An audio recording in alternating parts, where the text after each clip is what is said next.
E já começou mais um programa Elga e Você, sempre com aquele compromisso de trazer informação com credibilidade. Eu adoro estar aqui com vocês. E o programa de hoje está simplesmente fantástico. A estética íntima ainda é um tabu, né? Pouco conversado, as pessoas ainda têm muita timidez, muita vergonha sobre o assunto, mas mal sabem vocês que esse problema é real e de grande maioria das mulheres. E na sequência, um bate-papo cheio de informação e responsabilidade com a advogada especialista em direito previdenciário, Giselda Natália, que nos chamou a atenção sobre planejamento, aposentadoria e como devemos estar preparados para esse momento. Infelizmente, nós não temos ainda a cultura da educação previdenciária. Sim. E a previdência, ela influencia na nossa vida do nascimento e até depois da morte. Tudo isso e muito mais aqui no Elga e Você, que já começou.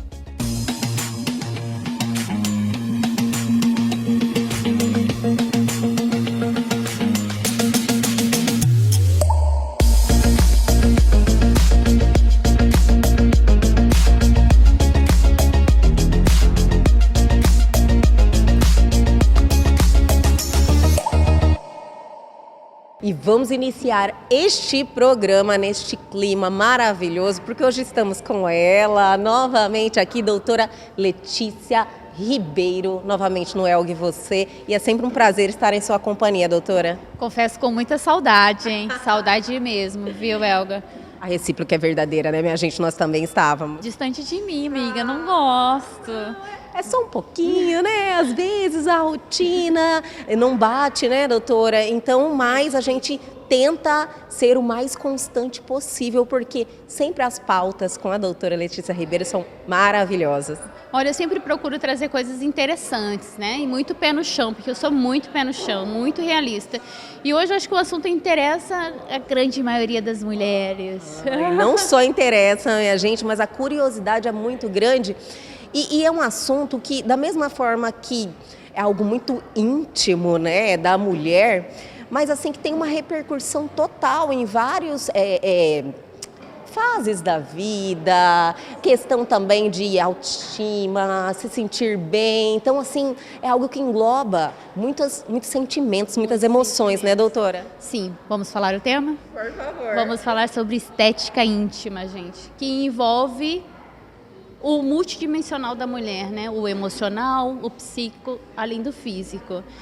E assim, o que eu gosto muito de trabalhar desde o início é a saúde mental. Então, a estética íntima ainda é um tabu, né? Pouco conversado, as pessoas ainda têm muita timidez, muita vergonha sobre o assunto, mas mal sabem vocês que esse problema é real e de grande maioria das mulheres. E tudo tem solução, né, doutora? Nossa, mas é uma maravilha que você vai tendo aquele conhecimento, você fala, nossa, resolve isso, resolve aquilo, que maravilha que está tudo evoluindo e trazendo essas oportunidades pra gente, porque muda tudo, né, na sua vida sexual. Sim, qualidade de vida, né, Elga? Qualidade de vida. Então, o rejuvenescimento íntimo envolve vários protocolos. Um deles é o bioestimulador, que a gente costuma, né, muito fazer no rosto, no corpo. Agora estão fazendo doutora, muito no não querendo interromper, tudo que faz aqui, faz lá também? Faz. Com segurança, desde que você tenha um profissional que esteja apto a fazer, que tenha segurança em fazer, porque é uma região sensível. Mas a grande maioria dos protocolos é bem dolor mesmo, ao incômodo de estar invadindo, né, aquela privacidade.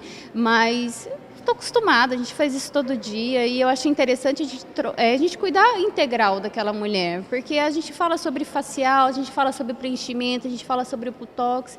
E como que está a sua estética íntima? Como que está a sua qualidade íntima, né?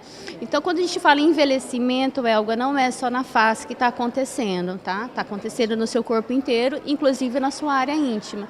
Então, o que eu foco muito? Além da qualidade física, né, que a gente olha, vê que está flácido, então a gente pode estar fazendo preenchedores, bioestimuladores nessa região. além de laser, microagulhamento, para quê? Focado em incontinência urinária. Mulheres em menopausa, por exemplo, já tem aquela flacidez muito, né, acentuada, e a falta da contração muscular interna, que a gente também consegue estar trabalhando com a ultrassom microfocada. Então, fazendo aquele estímulo, ai, perdi o libido, vem aqui que a gente tenta resolver. Pode ser uma questão hormonal, porque a menopausa envolve muito, né, a questão hormonal. Então, trabalhando com flacidez, estimulando aquela região para tratar aquela flacidez, estimulando intravaginal para estimular a musculatura, porque o libido acaba por conta da questão hormonal, mas principalmente emocional. Tem mulheres que pós-parto não tem mais o libido, porque o que? Esquece que eu sou mulher, fica naquele preconceito, nossa, mas será que posso ser tocada ainda depois do filho? Acontece, e acontece muito, Elga. O psicológico da mulher afeta muito. E também, doutora, também às vezes tem alguma alteração na questão estética e cria um bloqueio, né, para a mulher. Falando em estética, nem sempre é fazer cirurgia plástica para diminuir os grandes lábios ou pequenos lábios, né? Mas você imagina a gente está aqui conversando e de repente você faz um xixizinho. Isso, muitas mulheres passam por isso em determinada fase da vida. Já foi uma pauta abordada, doutora, mas a repercussão de ficar sabendo o quanto isso é comum em mulheres e elas têm vergonha de falar. Tem muita vergonha de falar que fez xixizinho, que está com esse problema. Será que foi só hoje? Espirrou, tossiu. Mas será que foi só agora? Será que foi hoje que eu esperei e aconteceu isso? Não, é porque está acontecendo algo metabólico, fisiológico, que é natural no corpo de qualquer mulher, mas a gente não pode esquecer. A estética íntima não envolve só uma cirurgia plástica, tá? Envolve realmente a lubrificação feminina, né? Porque a gente tem que ter a vida ativa sexual. Todas as mulheres têm que ter, solteiras, casadas, viúvas, é óbvio, né? Um dos pilares da vida. Sim, com certeza. E ser mãe dificulta, muda muito, né, a nossa vida, a nossa rotina. Por exemplo, mulheres que têm muitos filhos, a vagina, ela realmente fica frágil, tá? Fica frágil, a continência, né? Porque o colo do útero abaixa, você faz xixi com mais frequência. Então, tudo isso a gente consegue tratar. Pode não curar 100%, porque eu também preciso de outros parâmetros, né? Eu preciso de um clínico que vai cuidar do hormônio daquela mulher, mas eu tô aqui, gente, para também te ajudar nesse problema. São tratamentos associados, doutora? Associados com o CO2 fracionado, que a gente consegue tanto fazer o clareamento como aquele estímulo de flacidez de envelhecimento. A ultrassom microfocada a gente introduz realmente dentro da vagina para que ela volte a fazer essa contração muscular. Porque a falta da contração que faz com que você tenha esses escapes de urina. É como assim um enfraquecimento da musculatura? É um enfraquecimento da musculatura, tá? Tem outros exercícios musculares que a gente pode estar fazendo agora aqui. Só, minha gente. Apertando. É tipo do pompoarismo. Exatamente, exatamente.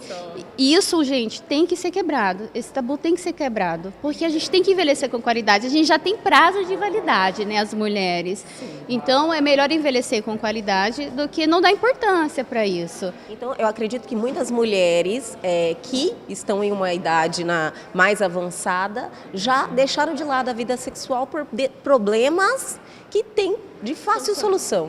A menopausa é o grande problema das mulheres, né? Porque daí nosso progesterona, nosso estrogênio, nossos hormônios da juventude vai caindo. E o colágeno é muito responsável por tudo isso, tá? A gente fala que são análises clínicas que a princípio de tudo é a falta do colágeno. Então, se a gente já perceber que aquela região daquela vulva já está flácida, aquele Vênus que normalmente fica alta, porque o que acontece? A flacidez acontece, você perde o tônus daquela região. O grande Vênus é a testinha, tá? Então, o grande Vênus, ele chama mais atenção e na hora que a gente olha mais para baixo, dá aquela flacidez, aí aí vira chave, tá na hora realmente da gente cuidar do envelhecimento daquela região. Olha, eu adorei esse tema, porque precisamos falar para quebrar esse tabu mesmo, né, doutora? E é engraçado que a mulher, ela tem uma dificuldade em chegar em qualquer lugar e falar, nossa, quais os procedimentos que existem, o que eu posso fazer para melhorar? É difícil, o primeiro, mas é só o primeiro passo, viu? A partir do momento que a gente vai tendo essa informação, as coisas ficam mais naturais. E é por isso que eu queria falar, doutora, em detalhes de cada procedimento. A gente pode? Pode sim. Mas no próximo bloco, doutora, a gente vai dar aquela seguradinha bem rapidinho e a gente já volta.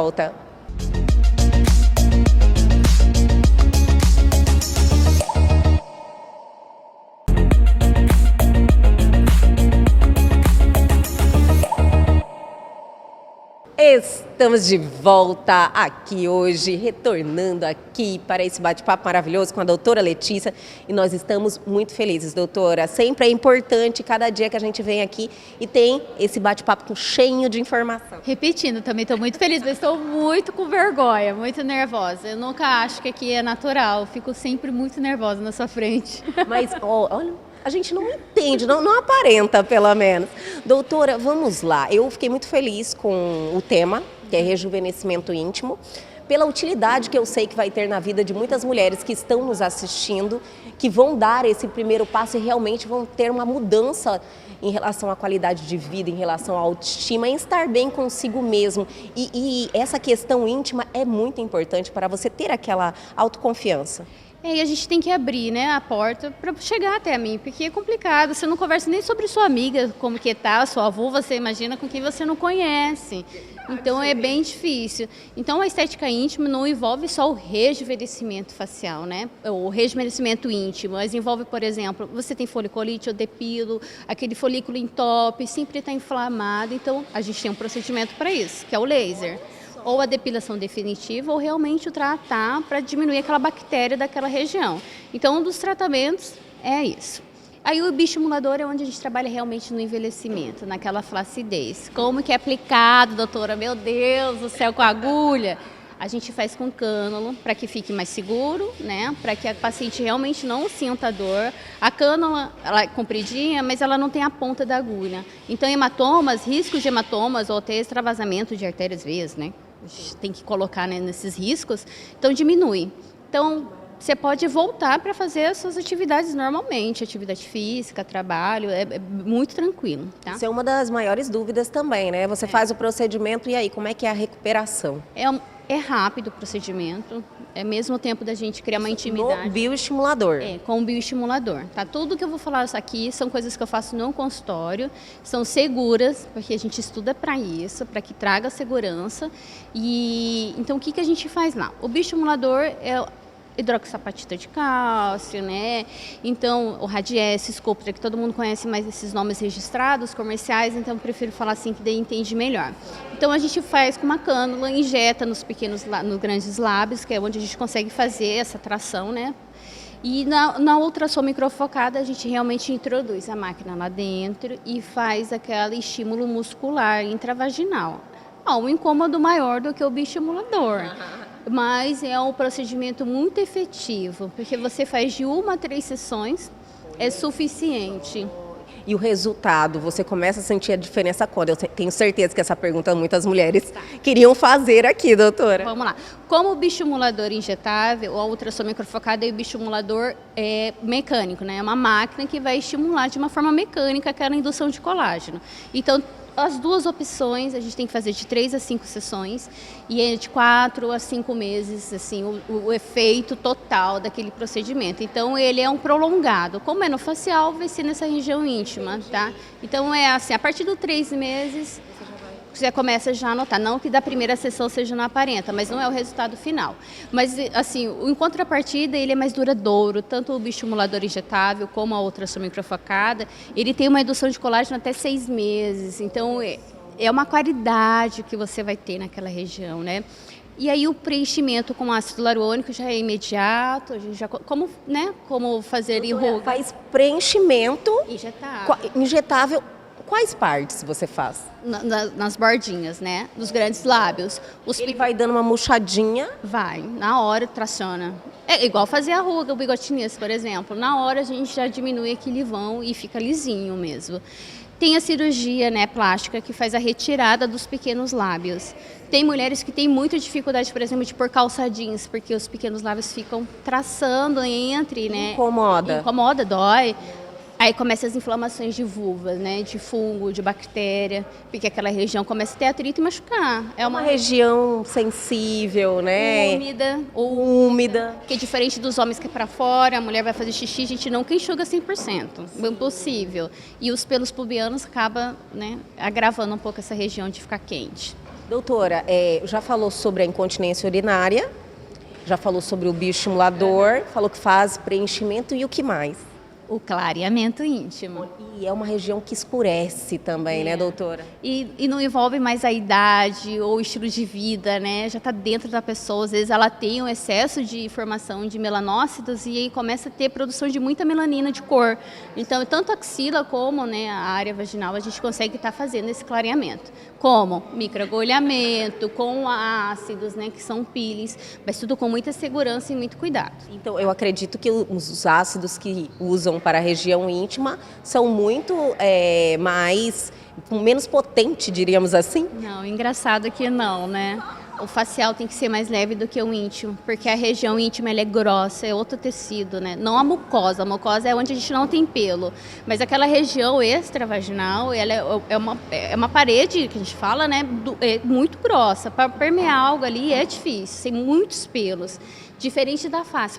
E outra, né? Por que na face tem que ser mais light no ácido? Por causa da exposição solar. Nosso rosto fica muito mais exposto aqui. A vaginal não, vai estar protegidinha. Mas tem que passar filtro também? Tem que passar filtro. E tem que passar filtro sempre, gente. Independente do procedimento que você for fazer, tá? Eu tinha ouvido falar, olha, é uma região normal, você tem que passar filtro solar. É isso aí, minha gente. Você tem que cuidar, por exemplo, a cera, né? Não uso mais, porque além de trazer essa flacidez de estiramento, você tira toda a sua proteção, sua camada córnea, que é a proteção daquela região da sua pele, e você fica exposta. É agressivo mesmo. Agressivo, de verdade. E aí mancha, porque o limão mancha, o calor mancha, e você fica com aquela região mais flácida ao longo do tempo. É igual fazer sobrancelha e tirar cera, gente. A pálpebra, em algum momento, ela vai sentir. Porque a pele perde elasticidade, não tem jeito. Infelizmente, ou felizmente, né, ainda não tem um comprimidinho do rejuvenescimento. Graças a Deus, senão eu vou falir. Doutora, e como é que está essa procura? As mulheres realmente estão dando esse passo, vindo até o seu consultório, fazendo a avaliação? Como é que funciona? Sim, muita procura, e o que eu mais tenho analisado independe da idade. É todos os perfis, desde todo mundo 18 anos, mocinha, até a partir dos 40, que realmente é a maior procura por conta dessa vida social mesmo, com o seu marido, com suas amigas, de não tirar a roupa na frente, né? De sempre estar com aquele cheirinho, não sabe o que é. Às vezes não é nem nada grave, mas você tem que cuidar, a gente sempre tem que estar de olho. O nosso órgão principal é o nosso órgão feminino, é o centro do nosso corpo, então tem que ser cuidado. Olha que maravilha, minha gente. Com todas essas informações, eu tenho certeza que muita gente que está nos assistindo aqui vai ter essa tomada de decisão e realmente ter uma mudança de vida, porque eu acredito que a doutora pode até nos falar sobre isso. A pessoa realmente fica extremamente agradecida com o resultado, ela muda totalmente a sua vida, né? Muda, porque como estimula aquela região, já dá uma autoestima diferente. Não vou falar que o rosto também não dá, mas a região, para quem sofre muito tempo com esse problema e não conversa com ninguém, no dia que conversa e sabe que tem alguma solução, poxa, é realmente mudar de vida. Mas a estética íntima realmente envolve a questão social, né? A questão social, sexual e psicológica, porque a mulher tem muitos, né? Como eu falei, tem o prazo de validade, a menopausa faz com que nosso cabelo caia, nossa pele resseque. E não tem uma atividade sexual, isso não existe. Não existe, gente. Não existe.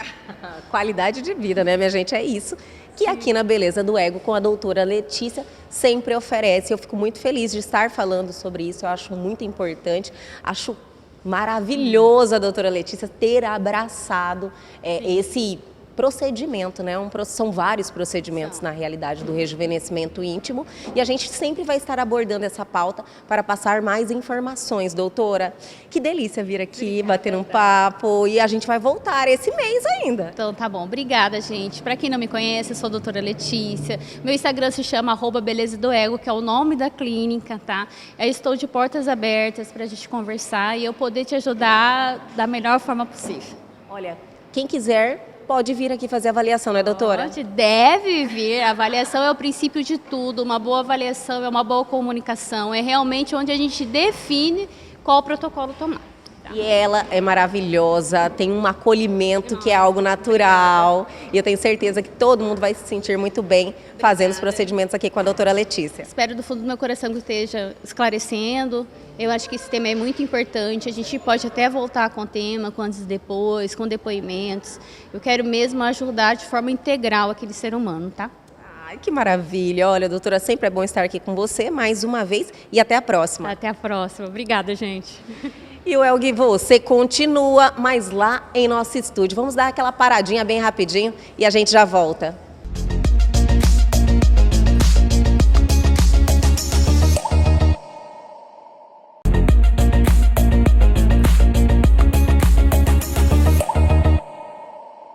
E agora, em nosso programa Elgui e Você, vamos ter um bate-papo muito importante, porque estamos recebendo aqui a doutora Giselda Rocha, especialista em Direito Previdenciário, e também você faz parte da Comissão de Direito Previdenciário na OAB, né, doutora? Sim, também. Muito obrigada pela sua presença, por estar aqui, sempre contribuindo com a informação.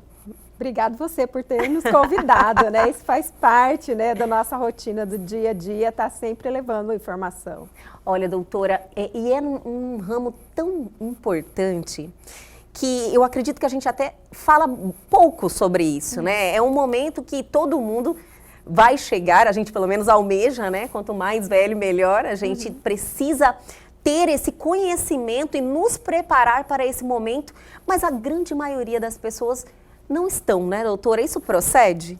Infelizmente, nós não temos ainda a cultura da educação previdenciária. Sim. E a previdência, ela influencia na nossa vida do nascimento e até depois da morte. Olha! Tem algumas pessoas que falam assim, morreu, acabou. Não, porque normalmente você tem dependentes, você tem pessoas que precisam dos seus cuidados, né? Sim. Então, a gente nasce, primeira coisa que a mãe vai pedir, salário maternidade.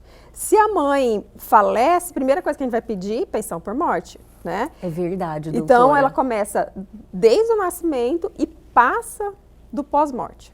Doutora, você também é professora, né? Você Sim. fala mais de 20 anos, é isso? Sim, há mais de 20 anos. Nossa, mas acumula muito conhecimento, né? Muita informação. Estamos em um momento de muitas mudanças. Sim, desde a reforma que aconteceu em novembro de 2019, a gente tem passado, assim, por etapas. Só que aí o que aconteceu? Teve a reforma em novembro, quando foi 2020 a gente teve a pandemia, então aí todo mundo, pandemia. Tipo, aquele assunto deu morreu, aquela né? abafada, todo Sim. mundo ficou meio quieto, as pessoas começaram só a se assustar na hora de pedir pensão por morte, que aí eu percebi isso muito, assim, o impacto na população das pessoas que me procuravam, né? Entendi. E foi Porque algo, mudou. né, que aconteceu muito por causa, muitos faleceram Sim. até pela situação da pandemia, né? Sim, e não faleceram só pessoas idosas, né? Faleceram pessoas jovens, né? Eu tive casos, assim, de pais de família com 40 anos, 50 anos. Então, aí a hora que você vai... Aí qual que vai ser a pensão? Aí você, olha, as regras mudaram, não é como era. Né? Então, a gente teve muitas mudanças em relação à renda, em relação a cálculo do salário, né, do próprio benefício, o que eu preciso ter de tempo. E as pessoas ainda estão assim, sabe, quando está acordando ainda assim, ai, mudou. Doutora, mas eu vejo todo mundo com um sono profundo, sabe, doutora? Não, de vez em quando eu recebo uns WhatsApp e assim, eu já tenho 60, já posso aposentar? Aí eu falei assim, olha, não é bem assim, porque desde 2019 começou a aumentar a idade da mulher. Então, antes a mulher com 60 anos já aposentava, hoje não. Eu tenho que saber que ano que você completou a idade para saber dentro da proporção se você já tem a idade mínima, porque esse ano é 61 anos e meio. Ou seja, não adianta eu chegar, fiz 61, quero aposentar. Não, você tem que ter 61 anos e 6 meses. A partir de 2023... a idade que você passa a ter direito, por idade, lógico, é 61 anos e meio. E isso em 2022. Isso é regra geral agora. Isso em 2022. Quando for 2023, aumenta 6 meses. Aí, quando chega 2023, então a mulher se aposenta somente com 62 anos. Olha só, porque nós estamos, então, em um período de transição, doutora, é isso? Sim. Aí, tanto é que as mulheres que estavam com 60 em 2019, se aposentaram com 60 anos. Sim. A partir de 2020, vai subindo 6 meses. Olha só, mas daí chega a uma... Quando chega 2023, já chegou, aumentou até chegar a 62 anos. Então, aquela ideia que a gente tem, né? Eu vou aposentar aos 60. Não é bem assim. Você vai se aposentar provavelmente com 62, se você for fazer aniversário depois de 2023, né? Doutora, não fugindo aí muito na situação da mulher, antes de iniciarmos a entrevista, a doutora pontuou nessa despreparação da mulher para este momento. Hoje, em seu escritório, você deve ter contato com muitos casos assim que a mulher realmente não contribui, não tem nenhum conhecimento em relação a como proceder para ela ter aí toda a documentação, estar preparada para a aposentadoria. Hoje, normalmente, o que eu tenho assim orientado aos meus clientes, inclusive amigos, né? Almoço de família, porque a gente ainda tem uma cultura, o pessoal fala assim, lá vem ela com o papo de novo, né? Nossa, Ele só fala disso. Mas eu olho, porque depois eu já vejo assim, vai chegar lá chorando. Vai chegar lá chorando. Que estou antecipando, né? E aí a gente tem muitos casos assim, que a mulher jovem trabalhava, contribuía, aí entra para o casamento, para de trabalhar, cuida dos seus filhos, cuida do marido, cuida de todo mundo. Aí a hora que ela chega aos 60 anos, que daí a energia está baixinha, já está começando a reduzir, né? E você está precisando de uma secretária para ajudar nas coisas do lar. Ela não tem renda, porque ela tem um pouco de contribuição. Então, assim, tanto é que eu sempre, quando eu faço um planejamento previdenciário, eu faço questão que venha o casal, né? E aí o casal entenda que é uma equipe. E se um faltar, quem que vai suprir a necessidade e que os dois precisam trabalhar juntos aqui pensando nisso, né? Porque hoje... Pensando nos dois, em todas as situações. De todas as possibilidades ali. Porque eu vejo, esses dias mesmo, teve um cliente meu que ele está com 70 anos, a mulher dele fez 60, nunca contribuiu, aí ela teve um câncer de mama, né? E aí ele estava lá reclamando para mim, porque ele estava lavando louça, né? Aí eu falei assim, eu falei para o senhor, era para ela estar contribuindo, porque se ela tivesse contribuindo, ela poderia sair de auxílio-doença, benefício por incapacidade temporária, né? Assim, pois é, agora eu estou lavando louça. Porque ela não tem o rendimento que poderia estar utilizando para estar pagando uma pessoa. Ameniza também uma situação, né? E aí ela, adoentada, acamada, e ele que nunca cuidou dos serviços domésticos, agora estava tendo que cuidar. Olha só. Doutora, a doutora falou agora há pouco em planejamento previdenciário. Você faz esse tipo de consultoria? Sim. Isso é engraçado porque você fala, olha, eu vou procurar um advogado só... Na questão de um problema, na questão do planejamento, ninguém fala. Não, ninguém fala. Infelizmente, nós não recebemos na escola ainda as informações tanto de uma educação financeira como uma educação previdenciária. Perfeito. Tanto é que quando veio a questão da educação ambiental, né, a gente tem há poucos anos na escola a educação ambiental, isso está na Constituição há 30, né? Olha só, isso é verdade. E que fazem parte do nosso dia a dia. Sim. Então, quando a gente fala de planejamento, eu já faço isso há muito tempo, não a partir da reforma, né? Eu tenho clientes que me procuram 10 anos antes da sua aposentadoria, mas com que finalidade, né? Para saber, com quantos anos eu vou aposentar, qual será a projeção da minha renda, o que eu preciso resolver, se meu nome está errado. Eu já tive situações de cliente que o CPF dele estava vinculado ao do pai. Porque antigamente o jovem trabalhava, mas ele não tinha CPF e vinculava com o pai. Aí a hora que ele vai aposentar, não aparecem as contribuições, porque está vinculado com o pai, mas não foi o pai que trabalhou. Entendi. Então, assim, aí as pessoas se preparam para se aposentar. Tanto é que uma vez eu tive até uma situação de uma cliente minha, em 2010, que eles começaram aquele programa Aposentadoria em 30 Minutos, né? Eu já tinha feito todo o planejamento dela. Aí um dia ela acordou e falou assim, Gisela, eu estou preparada, né? Aí eu até lembro disso, assim, então tá bom. Aí fui no INSS, naquela época ainda estava atendimento presencial, a gente era atendido, Sim. né? Aí a servidora pegou, digitou os dados dela, apresentei os documentos, ela falou assim, nossa gente, 15 minutos, bati o recorde, né? Mas ninguém chegou e perguntou assim, como que você conseguiu?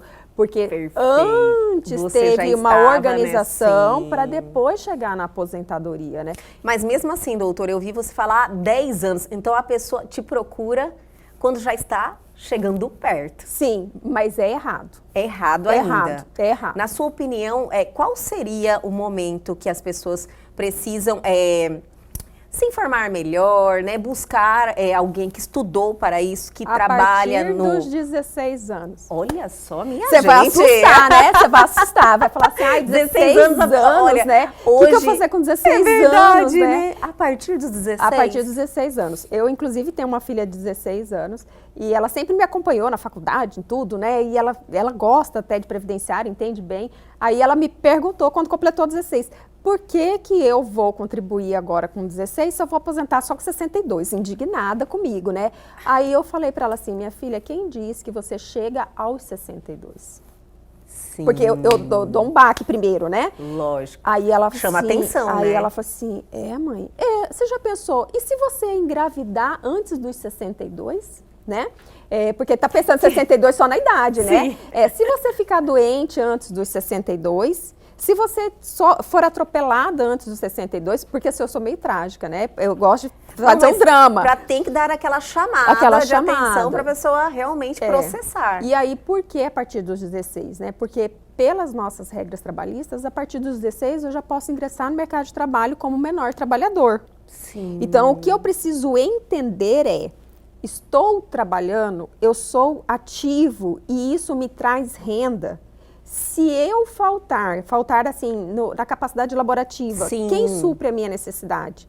Porque a gente vê que os jovens, eles vão no automático, né? Não, eu tô na energia, eu quero fazer, faz acontecer, mas nunca vai pensar assim, eu tenho seguro? Ninguém sabe quais são os benefícios e quais são as situações que você vai precisar. Tanto é que de um auxílio. Eu já tive alunos que às vezes chegam assim, ai, professora, ainda bem que eu estava contribuindo, porque eu bati a moto. Aí chega lá tudo estrupiado, né? Assim, eu tive uma vez até um aluno meu que falou assim, eu não vou contribuir, né? Bravo. Aí eu falei assim, calma, muita calma. Expliquei para ele, mas ficou nervoso, não queria contribuir. Passou um mês, ele infartou. Aí eu peguei e falei assim, gente, cadê o fulano, né? O aluno, né? Aí ele falou assim, gente, ele infartou, professora, não sei o quê. Passou, no próximo semestre ele voltou. Eu falei assim, professora, infartei. E ele estava sem seguro, sem contribuição, mantenedor do lar.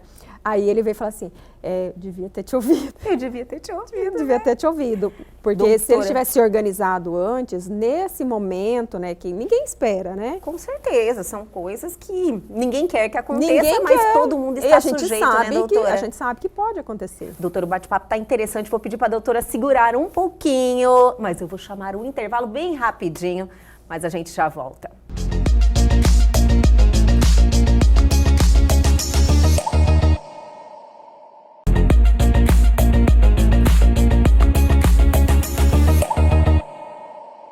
Estamos de volta com esse bate-papo de extrema relevância. São informações que realmente nós precisamos estar mais atentos, ter mais responsabilidade com esse momento. Doutora Giselda Rocha, muito obrigada pela sua presença. Eu estou adorando a sua participação. As informações realmente fazem muita diferença, né, na vida das pessoas. E são informações que você deixa passar, né? Você não acha que você vai precisar. Você não acha que vai acontecer nada com você? E com todos os exemplos que você trouxe aqui, a gente fala, meu Deus, imagina acontecer isso na minha vida, eu estou totalmente despreparada. Não é verdade? Por isso que é importante se organizar. Às vezes a gente até fala assim, mas eu já estou pagando. Tem pessoas, eu não preciso não. Às vezes a pessoa está pagando errado, está pagando a mais. E tem pessoas ainda que falam assim, não, eu vou juntar tudo e vou pagar de uma vez e está tudo resolvido. Doutora, esse procedimento, qual que é o procedimento para quando você está empregado, é feito de uma forma, quando você é autônomo? Quando a gente está empregado, fica mais simples, porque a gente tem um empregador que é responsável, até mesmo se ele não fizer os recolhimentos, né? Porque tem situações em que você acha que está tudo bem. Chega lá e não foi recolhido nada. Né? Tanto é que hoje a grande propaganda do governo federal é que você usa os aplicativos, porque você acompanha seu FGTS, acompanha seu INSS. Agora é possível, né? Porque antes era uma coisa que você não tinha acesso àquela informação. Vai pegar a fila lá da Caixa para olhar se tem pagamento, ou pegar a fila do INSS. Não, agora você mexe tudo com o aplicativo. Então, quando a gente é empregado, ok. responsabilidade do empregador, né? E ainda assim, às vezes a gente tem situações em que a pessoa está empregada e ela sofre um acidente, se machuca, ela precisa falar para o empregador, olha, eu me machuquei, eu estou doente, ou alguém ir até o empregador falar, né? Porque às vezes a pessoa não informa. Não vai, não fala, não acontece, não registra acidente, né? E passa, e aí às vezes a própria empresa não faz o registro de comunicado de acidente de trabalho, para fazer o pedido junto ao INSS. Porque quando eu estou empregada, quem vai pedir meu auxílio-doença é o empregador. Porque eu fico 15 dias pela empresa, depois do 16º dia, ele me encaminha para o INSS. Mas não sou eu que vou no INSS. Ele tem que fazer a solicitação. Ele tem que solicitar, informar. Agora, se eu sou autônoma, é aí a nossa preocupação, né? Porque a pessoa é independente, dona do seu nariz, ela não está subordinada a alguém. Então, é ela que tem que ter controle. Hoje, no momento atual do nosso país, tem muitos que estão trabalhando de forma autônoma. Sim, infelizmente a gente tem aí a questão da informalidade ainda muito grande, né? O governo federal até fez um programa de regularização dos MEIs, porque eles perceberam que quem é o microempreendedor individual estava muito inadimplente. Aí eles fizeram todo para poder resgatar esse povo, falar assim, olha, vamos contribuir, vamos regularizar. Aí tanto é que agora tem várias campanhas falando assim, você é MEI, você tem que recolher e tal, para não passar o prazo. Porque a gente deixa sempre para a última hora, certeza, né? E aí você vai atrasando, vai atrasando. E o plano de saúde, se você vai atrasando, vai chegar corta, no dia do atendimento, corta, né? E se for um seguro, por exemplo, o seguro do carro, seguro de vida, se você atrasa, você não está na cobertura. A Previdência não é diferente, ela é um seguro também. Sim. Então, ela trabalha de forma organizada, né? Se está faltando o recolhimento, quer dizer que você está sem renda. Se você está sem renda, você não está segurado. Se você precisar, ela não te atende. Né? Então, quem é autônomo, ele tem que ser muito disciplinado, organizado. Para quê? Pensar, eu tenho renda, eu declaro para o imposto de renda, o COAF sabe da minha movimentação financeira, porque o COAF está ali, né? Sim. Olhando tudo, né? Aí, sigilo bancário, não, mas tem sigilo bancário. Não, movimentação financeira. Ele vai chamar a atenção, lógico, né? Assim, aí, cadê a contribuição previdenciária? Porque se eu sou trabalhador, eu preciso estar contribuindo. Né? Entendi. E não é porque eu não sou empregado que eu não tenho que contribuir. Então, qualquer atividade que gere renda, isso é estabelecido pela própria Constituição, tem que ter contribuição. Então, é a questão educacional, né, doutora? Sim, e esclarecer. Mas só que o que acontece? Hoje a gente tem uma dificuldade porque falar que vai contribuir para o INSS, todo mundo pensa que é bobeira, é besteira, que não vale a pena, né? É dinheiro que, tipo assim, não tem a necessidade deste custo. Sim, para que eu vou dar dinheiro para o governo, Sim, né? Só que tem que lembrar que é um tributo. Não é você dar dinheiro para o governo, né? É uma obrigação, não é uma faculdade, não é uma opção. Então, eu sou obrigada a contribuir a partir do momento que eu tenho renda. E pelo meu rendimento e pela minha contribuição, eu mantenho todo um sistema. Sim. Porque a nossa previdência é de repartição simples. Hoje eu pago pela aposentadoria dos meus pais. E no futuro os meus filhos pagarão pela minha, né? Tanto é que nós temos um pacto de gerações e aí as pessoas falam, eu não fiz pacto com ninguém, assim, mas é um sistema que nós estamos incluídos, né? O nosso sistema é assim, um paga pelos próximos, né? Para quebrar um pacto, a gente tem que quebrar todo um sistema. Sim, mas assim, o que acontece, o que eu vejo, como eu iniciei a nossa entrevista, a falta de informação. Sim. É muita, então eu acredito que o previdenciário tinha que fazer parte da grade, né? Sim. Para trazer essa clareza. Eu até fomento isso com outros professores, principalmente no nível médio, né? Porque agora tem toda a propaganda, o novo ensino médio, que é o ensino técnico, né? Que é adequado dentro da nossa situação de desenvolvimento econômico. Aí eu até falo, olha, ensino médio, ensino técnico, tem que ter previdenciário. Por quê? Normalmente no ensino técnico eles já começam a ser menor aprendiz e eles começam a contribuir.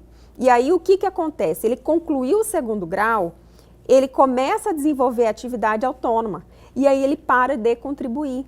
Sim. Ou ele fica assim, um dia sim, um dia não, um dia sim, um dia não. Se essa pessoa sofre um acidente, se essa pessoa se machuca, se ela fica enferma, ela está na capacidade de trabalho, mas se de repente ela não tem condições, automaticamente quem ela vai está sustentar? Totalmente desprotegida, Tá desprotegida, não tem pagamento, E não tem acontece, recolhimento. você recebe muitos casos assim? Muitos.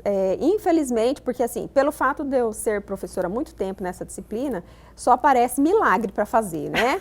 Então, assim, não, vai lá que a Giselda dá um jeito, Ela né? dá um jeito. Aí eu falo assim, ô Senhor, misericórdia, né? Porque daí o que acontece? Já passou por outras consultas com outros Todo profissionais. mundo fala, olha, essa situação aqui não tem jeito. Aí eu tenho até que sentar e dar uma aula para o cidadão explicar, Entendi. né? Porque, infelizmente, e o que eu mais ouço, né? Ai, ninguém me falou que era assim, ninguém me explicou. Mas eu acredito. Sim, e aí eu falo assim, gente, e a própria Previdência Social, ela tem todo um orçamento para a educação previdenciária. Só que esse orçamento financeiro, ela é muito mais voltado para quem é servidor, porque o servidor, por exemplo, do INSS, todo dia ele recebe formação. Sim. Não é assim, eu cheguei, sou servidor, não vou estudar mais, né? Todo dia eles estão tendo cursos. Só que essa educação previdenciária para a comunidade, para a população, ela é deficitária. Muito. Porque precisava vir e falar assim, olha, você precisa de previdência, se você adoecer, se você tiver filhos, né? Se você falecer, que situação que você tem. Porque a pessoa olha naquela contribuição, mas ela não olha para o outro lado, caso ela precise. Sim. É esse amadurecimento, desse comprometimento com o futuro, né, e com as outras pessoas também, que precisa ser fomentado. Sim, e outra coisa... Nos nossos jovens, né, que estão entrando aqui agora. E como o nosso sistema é desacreditado, Isso porque todo mundo também fala é outra assim, questão, eu vou doutora. aposentar com um salário mínimo, né? Sim. Você não vai aposentar com salário mínimo se você não contribui com o salário mínimo. Então, a gente recebe proporcionalmente aquilo que a gente contribui. Então, eu recebo pela minha média.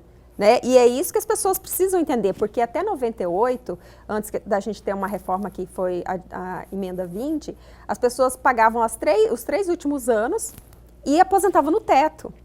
Então, era quase mágica, né? Sim. Você passava 30 anos pagando o salário mínimo, aí nos últimos 5 você melhorava, estava tudo bem.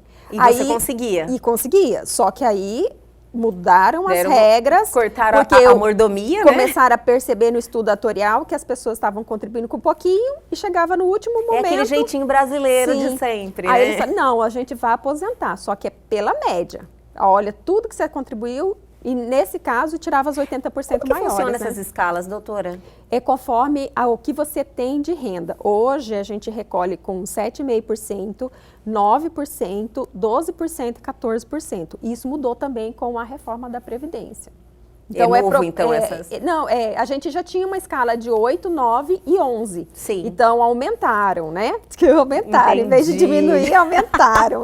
Você pode contribuir mais. Você pode, porque a gente tem um sistema de capacidade tributária. Quem recebe mais, paga mais. Entendi. Né? E aí, diminuírem 0,5% para o trabalhador que está ali na faixa de um salário mínimo. Só que quem passa dos 6 mil, que vai chegar até os 7 mil, que é o teto hoje, aí vai estar recolhendo com 14. Entendi. Doutora, então assim, hoje eu tive um choque de realidade, vamos dizer assim, né, doutora? Diz que não pode nem dormir, né? Eu falei, meu Deus, eu preciso fazer o meu planejamento. Sim. Mas a mensagem maior que a gente precisa, assim, passar para as pessoas é que realmente você precisa se preparar para esse momento, né? Sim, hoje as pessoas, mais do que nunca, porque antes da reforma, eu tinha até um colega que eu brinco com ele, que ele falava assim, a gente não... Para que a gente está contribuindo, né? A gente podia ter contribuído a partir dos 30, e a gente trabalha muito antes, eu trabalho desde os 18 anos, né, contribuindo. Sim. Aí, antes era assim, com 30 anos o homem, aos 65 anos ele se aposentava. Então, ele ia ter 35 anos de contribuição. A mulher, com 30 anos, começava a contribuir, aos 60 anos ela se aposentava, 30 anos de contribuição, uma renda de 100%.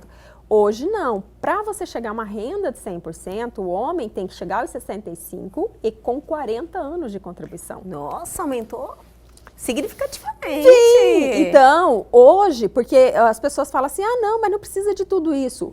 Quanto mais você contribuir no tempo, Lá quando você for se aposentar, pode ser que você tenha uma possibilidade de descartar essas menores, quando você começa lá no ensino médio, né, começando com salário, né, até chegar a 2, 3, porque a gente vai escalando, né? Com certeza. Ninguém começa assim, com 18 anos já no teto.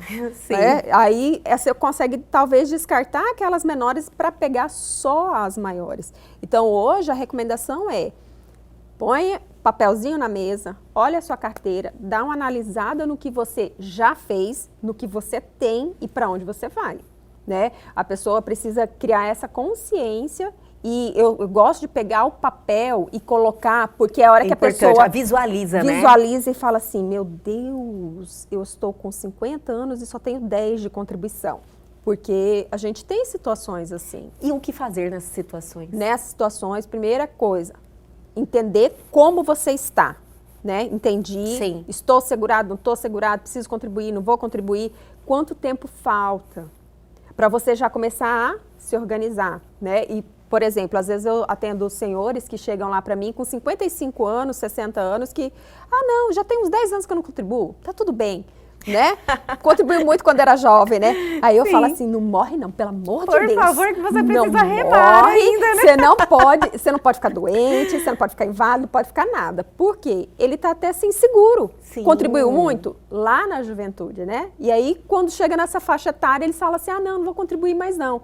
E aí é nessa hora que vem AVC, vem infarto, vem acidente, vem uma série de coisas, né? Esse desprendimento também de falar de contribuir só para a aposentadoria é que precisa ficar mais claro, né, doutora? Sim. Existem outros benefícios que você pode precisar durante esse trajeto. Desde um salário maternidade, Sim. O próprio auxílio reclusão, né, que é para quando a pessoa vai presa, porque ninguém tá todo mundo Imagina, sujeito, né, que vai acontecer, mas de um dia para o outro não sabe, de repente Sim. você passa um estresse aí no a trânsito, gente não né? quer, né? Passa o estresse do trânsito, né? Mas acontece, né, doutora? Acontece. A doutora fala com tanta naturalidade sobre isso, é porque acontece. Sim, e eu tenho certeza que você já recebeu muitos casos. E às vezes a gente até fala assim, parece médico, né? Porque médico atende a gente que nem um pedaço de carne, né? Assim, é isso aqui e tal. Nem sente. Né? A gente já vai lá, não quer nem ir no médico, não quer nem medo no médico, diagnóstico. do diagnóstico. Como eu trabalho com isso diariamente, né? Assim, não que eu fiquei já endurecida com isso. Eu vejo tanta situação, eu falo assim, meu Deus do céu. É o realismo, né? Você Sim. fala, nossa, isso é natural da vida, acontece. Acontece. E aí parece assim, já tá prevendo uma coisa ruim. Se eu não tô prevendo, é porque eu já vi essa história antes. Sim. Eu já vi essa história antes, né? Não, perfeitamente compreensível, doutora. E olha, nós precisamos falar mais sobre isso. Vamos, inclusive, marcar um próximo bate-papo para a gente trazer mais questões, para trazer esse entendimento, poderíamos dizer assim, de cada um, da importância que é ter esse conhecimento e de se preparar para esse momento, não só para a aposentadoria, como por qualquer incidente que aconteça no dia a dia. Vamos marcar uma próxima, doutora? Claro. Eu adorei essa participação. Até, por exemplo, no caso da mulher, né? Tem tanta mulher que pode adotar hoje, sair de licença maternidade. Olha só. Né? Ou até mesmo homem. Doutora, isso faz parte agora já da reforma? Não, isso já existia. Já existia? Desde 2010. Aí, a partir de 2015, a gente teve uma mudança que daí ampliou até para os casamentos homoafetivos, né? Olha só, importante aí, também, até né? na situação, até mesmo quando a mulher falece no parto, o homem passa a receber o salário maternidade, porque ele é pai, né? Sim. Ele não é mãe. Mas quem vai atender esta criança neste período em que ela não usufruiu? Né? Então, vai ser o pai nessa situação. Vai ter que ser o pai. E não tinha previsão antes? Não tinha previsão, isso mudou desde 2015 para cá. E na próxima pauta, então, vamos abordar essas alterações e passar mais informação. Claro, isso é ótimo. E quanto mais informação, as pessoas começam a entender o que elas têm de direito, o que elas têm de dever, né? Com certeza. Porque se eu não devo nada, eu não vou reclamar nada, né? Lógico. Mas se eu estou pagando, eu sei que tem contraprestação, eu vou exigir, né? Com toda certeza. E eu acredito que é isso que a gente precisa fomentar em todos. Sim. Doutora, muito obrigada. Adorei a sua participação. Foi muito pertinente todas as informações que você trouxe aqui. E até a próxima. Tô te esperando agora para o planejamento. Eu vou lá. E o Elgue Você de hoje fica por aqui, mas amanhã Nós estamos de volta sempre às 21h30. Perdeu algo? Quer entrar em contato com a gente? Atenção, pegue o seu celular agora, aproveite a oportunidade, aponte a sua câmera ao QR Code que está aí na sua tela. Vá direto ao nosso Instagram, interaja com a gente ou para o nosso canal no YouTube e reveja essa entrevista e tem um conteúdo sensacional lá te esperando. Aguardo vocês amanhã aqui na TV Pantanal, canal 22.1.